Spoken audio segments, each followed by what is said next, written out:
Now the next topic is factor influencing social change. It include physical और social environment. कि जो environment है that it also causes the social change. Environmental factor. The geographical changes are one of the primary factor in social changes, है ना. जो environmental changes है they also lead to social change, either the physical or natural forces. जो भी natural forces हैं या physical forces हैं both work in unifying और disintegrating the form of the society.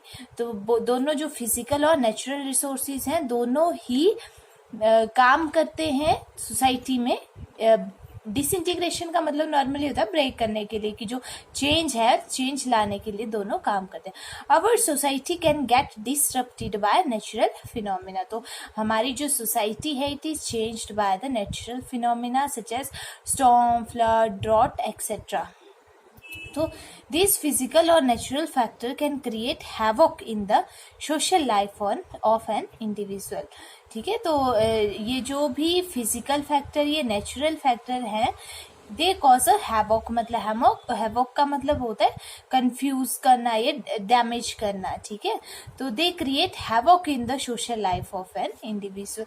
तो these cause the change in the life of an individual. First one is physical और social environment. की जो एनवायरमेंट है, जो नेचुरल फोर्सेस है वो, जैसे कहीं पे फ्लड आ गया, स्टॉर्म आया है ना, ड्रॉट सूखा पड़ गया, तो उस वजह से उस सोसाइटी में क्या आ जाएंगे, चेंजेस आ जाएंगे. Now next is demographic factor. Demography is related to population. ठीक है, demographic factors influences the nature of the social change. कि जो population है उसकी वजह से भी society change हो सकती है. The population however much it bring social problem. जितनी population increase होगी उसकी वजह से social problem भी increase होगी.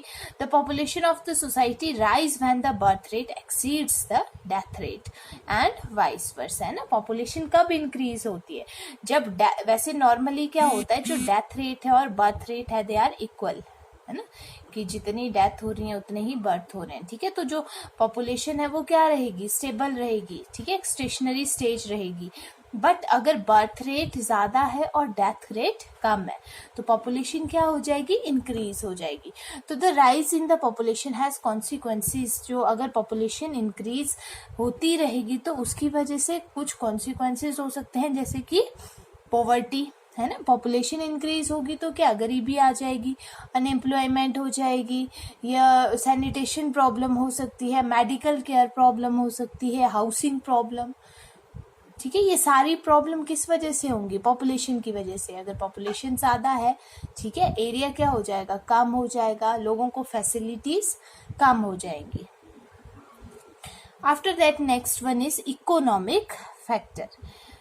The economic influences the most far reaching is the impact of industrialization. है ना, तो जो इसका इम्पैक्ट है, इकोनॉमिक जो फैक्टर है वो किसका इम्पैक्ट है, इंडस्ट्रियलाइजेशन का. It has revolutionise the whole way of the life. है ना, तो जो इंडस्ट्रियलाइजेशन है, ये इकोनॉमी है, उसकी वजह से क्या हो गया है, जो वे ऑफ लाइफ है, लोगों का रहन सहन है, उसमें काफी ज्यादा चेंज आ गया. रिवॉल्यूशन मतलब एकदम से बहुत ज़्यादा चेंज आ जाना. इंस्टीट्यूशन, ऑर्गेनाइजेशन और कम्युनिटी लाइफ में भी चेंज आ गए हैं. In traditional production system level of production were Fairlie static. ठीक है, बट अगर पहले वाले टाइम में देखा जाए तो जो प्रोडक्शन सिस्टम था उसमें जो लेवल ऑफ प्रोडक्शन था वो क्या था, स्टैटिक था. मतलब स्टेबल जैसा था, है ना, बहुत न तो बहुत ज़्यादा प्रोडक्शन होता था न बहुत कम, एक स्टेशनरी जैसा होता था. Since they were geared to habitual और कस्टमरी नीड. तो वो जैसे कि अभी प्रेजेंटली क्या है, रिवॉल्यूशन हो गया, इंडस्ट्रियलाइजेशन हो गया है ना। तो पहले क्या होता था, ट्रेडिशनल सिस्टम यूज करते थे जिससे जो प्रोडक्शन रेट था वो फेयरली कांस्टेंट रहता था। बट अभी presently it is gear to a habitual और कस्टमरी नीड के ऊपर ये डिपेंड करता है कि कस्टमर की कितनी नीड है उतना ही ज्यादा प्रोडक्शन होगा ना, कितनी किस चीज की जरूरत है उतनी ही ज्यादा प्रोडक्शन होगी। तो ये इसकी वजह से इकोनॉमिक फैक्टर की वजह से भी क्या आ गया, सोशल चेंज आ गया है। After that modern industrial capitalism promote the constant revision of the technology. जैसे जैसे इंडस्ट्रियल डेवलपमेंट हो रही है, ज्यादा मतलब इकोनॉमी डेवलप हो रही है, उस वजह से जो टेक्नोलॉजी है वो भी रिवाइज हो रही है, नई नई टेक्नोलॉजी यूज हो रही है। The impact of industrialisation we can easily see on Indian family system. तो इसका इम्पैक्ट, इंडस्ट्रियलाइजेशन का इम्पैक्ट फैमिली सिस्टम के ऊपर भी देख सकते हैं। जैसे कि ज्वाइंट फैमिली है ना, पहले जो फैमिलीज होती थी वो क्या थी, ज्वाइंट थी, बट अब ड्यू टू इंडस्ट्रियलाइजेशन फैमिलीज अलग अलग हो गई है ना। तो ये इम्पैक्ट हम फैमिलीज के ऊपर देख सकते हैं, कास्ट सिस्टम के ऊपर। अब नेक्स्ट है पॉलिटिकल फैक्टर। तो political organisation has the most power in the country. जो भी पॉलिटिकल ऑर्गेनाइजेशन है, इट इज अ काफी पावरफुल ऑर्गेनाइजेशन है कंट्री में। इट कैन अमेंड लॉ, ठीक है, ये क्या करती है, लॉ को चेंज कर सकती है, ये इम्प्रूव कर सकती है। रिपील द ओल्ड लॉ, ठीक है, जो पुराने लॉ है उनको खत्म कर सकती है in case of emergency. And make brand new law, नए नए लॉज की फॉर्मेशन कर सकती है। तो ये भी क्या है, एक टाइप का चेंज है कि नए लॉज फॉर्म करना, पुराने खत्म कर देना या अमेंडमेंट कर देना, कुछ इम्प्रूवमेंट करना लॉज में। Some of the law which have an impact on the social change in society are the, कुछ लॉज बताए गए हैं जिसका सोसाइटी के ऊपर इम्पैक्ट हुआ है, सोशल चेंज जिसकी वजह से हुआ है। जैसे कि चाइल्ड मैरिज है ना, ये जो चाइल्ड मैरिज है उसकी एज फिक्स की गई है कि लड़का है तो इतनी साल की मिनिमम एज उसकी होनी चाहिए, लड़की की इतनी साल, है ना, तो वो फिक्स की गई। डाइवोर्स है ना, कि जो फीमेल है या मेल है they can give divorce to their partner. Widow remarriage, ये untouchability etcetera, these are the social laws. They brought a huge change in the social structure of the society. तो इसकी वजह से भी सोसाइटी में चेंज आया है। After that the biological factor. Accordingly, biological factor play an important role in the causation of social change. ठीक है, बायोलॉजिकल मतलब जो लिविंग फैक्टर्स हैं, ठीक है, उसकी वजह से भी सोशल चेंज हुआ है। And ordinary biological factor refers to those which are concern with the genetic constitution of the human being. तो इसका मतलब क्या है कि जो बायोलॉजिकल फैक्टर है वो किससे रिलेटेड है, जेनेटिक कॉन्स्टिट्यूशन से।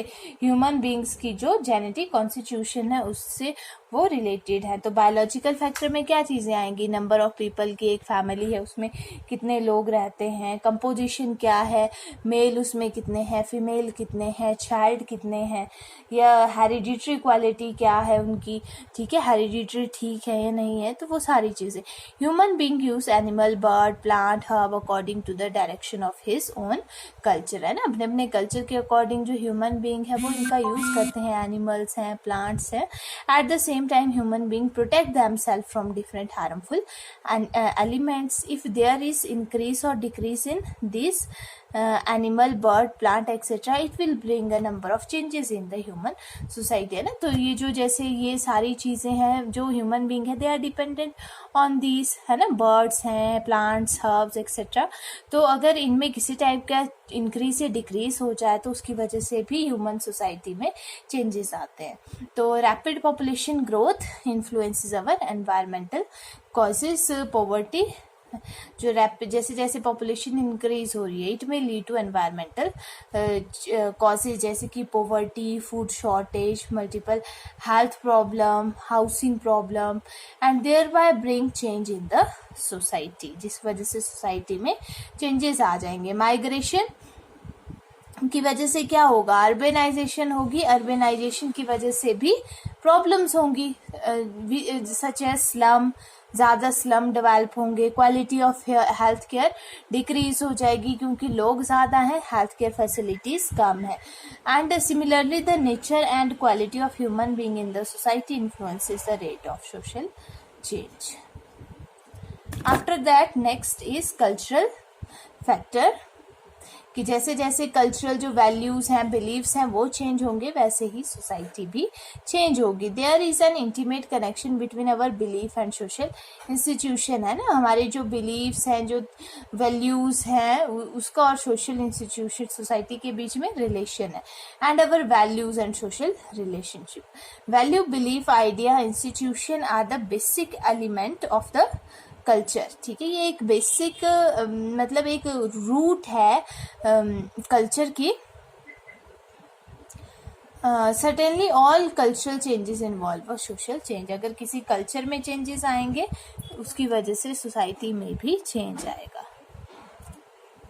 फिर है social and the cultural aspect are closely interrelated. जो सोशल एस्पेक्ट है, ये कल्चरल एस्पेक्ट है, वो एक दूसरे से रिलेटेड है. तो any change in the culture, जैसे कि अगर किसी के बिलीव्स, आइडिया, थिंकिंग चेंज होती है, तो उसकी वजह से सोसाइटी भी चेंज होगी. Social institution can not live on life shells with in which life is established, है ना. सोशल इंस्टीट्यूशन ऐसे लीव नहीं कर सकता जहाँ पे लाइफ एक्सटिंक्ट, खत्म होने वाली हो, तो ऐसे वो लीव नहीं कर सकता है. After that next is environmental factor. Environmental factor जैसे कि due to flood, earthquake, excessive rain, drought, change in season, these will bring the change in the society. So we can find imbalance in population which directly affect the social relationship, and these are modified by such natural occurrences. जो भी environmental causes हैं, इसकी वजह से society में change आ जाएंगे. Variation in the availability of water resources and mineral resources can also affect a social change. अगर water resources कम हो गए, minerals कम हो गए, food कम हो गया, तो उस वजह से social change आएगा. An individual who is growing under the roof of a particular society and he lives among different kind of the people, है ना. जो एक इंडिविजुअल है, किसी पर्टिकुलर सोसाइटी में रहा है, डिफरेंट लोगों के साथ रहा है, so the environment of society affect himself, जिस वजह से उसका जो बिहेवियर है वो क्या हो रहा है, अफेक्ट हो रहा है. As we know that an individual is a part of society who bring social change, है ना. तो एक जो इंडिविजुअल है, जब सोसाइटी में रह रहा है, सोशल रह रहा है, तो जैसी सोसाइटी है वैसे ही वो सोसाइटी के अकॉर्डिंग चेंज हो जाएगा. Thus environmental factor bring a social change. After that technological और साइंटिफिक फैक्टर. तो इसमें क्या है कि जैसे जैसे टेक्नोलॉजी डेवलप हो रही है, वैसे वैसे ही सोशल चेंज हो रहा है. टेक्नोलॉजिकल, जैसे पहले क्या थे, रेडियो सुनते थे, अभी प्रेजेंटली क्या है, टेलीविजन यूज करते हैं, फोन यूज करते हैं. तो टेक्नोलॉजिकल और scientific invention such as various type of machine and equipment et cetera are potent factor in social change. They break regional barrier by providing easy and fast means of communication. तो जैसे जैसे new technology form हो रही है, इस वजह से communication भी इजी हो रहा है ना. जो इजीली अवेलेबल रिसोर्सेज हैं, they are easily available to the people. The press, radio, aeroplane together have brought the world closer, है ना. जो भी ये न्यू मीडियाज हैं, जैसे कि रेडियो, एरोप्लेन, टेलीविजन है, they brought the world closer and provide for intercultural impact. इस वजह से लोगों को एक दूसरे कल्चर के बारे में पता चल रहा है, और विच में lead to social change. Scientific invention in the field of, है ना, जो नई नई इन्वेंशन है, टेक्नोलॉजीज है, यूज हो रही है, कहाँ कहाँ पे, कौन कौन सी फील्ड में. इन the field of medicine, public health, community organization and the means of transportation. The means of knowledge, dissemination, interaction and physical environment are regarded as a significant factor of the social change. तो इन सारी चीज़ों की वजह से society में change आ रहा है. After that psychological factor, है ना. जब पर्सन क्या है, साइकोलॉजी मतलब रिलेटेड टू माइंड, ठीक है. तो psychological process is the formation of society according to them. जैसे पर्सन की थिंकिंग है, वो वैसे ही सोसाइटी को फॉर्म करेगा. Human relation based on the consideration of individual mind and the group mind shape and mould social system, है ना. जो इंडिविजुअल की साइकोलॉजी है, थिंकिंग है, माइंड है, और जो ग्रुप का माइंड है, उसकी वजह से सोसाइटी सिस्टम चेंज हो सकता है. देयरफॉर व्हेन फिजिकल फैक्टर जैसे कि फ्लड है, अर्थक्वेक, एपिडेमिक्स या sudden outbreak of a disease are considered as a factor causing social change. ये कुछ ऐसे फैक्टर है जिस वजह से सोशल चेंज हो सकता है। The importance of the psychological factor in that regard cannot be ignored। तो अगर पर्सन चेंज होना चाहेगा तभी चेंज होगा, है ना। अगर पर्सन के माइंड में कुछ ऐसा नहीं है कि कुछ चेंज होना चाहिए सोसाइटी में, तो वो चेंज नहीं हो पाएगा। तो change in the attitude of the society, ठीक है। तो सोसाइटी की थिंकिंग, माइंड में चेंज होना ज़रूरी है। टूवर्ड फैमिली प्लानिंग, है ना। पहले क्या थे, 10 बच्चे पैदा करते थे, अभी प्रेजेंटली क्या है, 2 या 1 बच्चे पे फोकस करते हैं ना। तो सोसाइटी का जो माइंड है, जो साइकोलॉजी है, वो चेंज हो गई है। तो टूवर्ड फैमिली प्लानिंग, डाउरी, पहले क्या थे, डाउरी देते थे, अभी प्रेजेंटली डाउरी खत्म हो चुका है। Caste system, women education et cetera which brought about radical changes in society are primary psychological in nature. तो ये सारे चेंजेस क्या है, साइकोलॉजिकल है। मतलब जो इंडिविजुअल है उसने अपने माइंड में पहले ये चीजें सोची, फिर उसने सोसाइटी में चेंज लाया। After that the ideological factor. Ideological factor मतलब जो सिद्धांत होते हैं उनके वजह से भी सोशल चेंज होता है। It is caused by the ideological factor, philosophical, scientific and political idea significantly influence social change. New scientific thought, new religious idea, new philosophy revolutionise the world. जो नए रिलीजन्स हैं, ठीक है, जो थॉट्स हैं, philosophies हैं, आइडियाज हैं, उसकी वजह से भी सोशल चेंज होता है। तो these are the some of the factor which influencing the social change. This is all about the topic.